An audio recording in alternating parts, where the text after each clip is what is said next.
તો હું ડુંગળી મોરું અને મને પાણીપુરી મારી પૂરી પાણીપુરી મંગાવે છે પછી હું આમ કરવા સુધારું છું ઓલા મશીનમાં સુધારવું એમ કે મશીન આ રીતે કરવાનું હોય કે આ રીતે કરવાનું કાયો ઘા થઈ જાય ખાયોગા થઈ જાય પછી હું આમાં ડુંગળી મોરું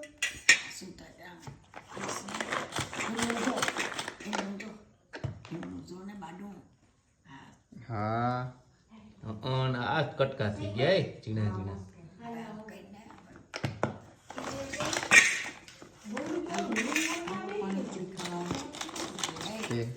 હાલો મેં પાણીપુરી ખાવા તમે કોઈને ખાવું હોય તો અહીંયા ઈકો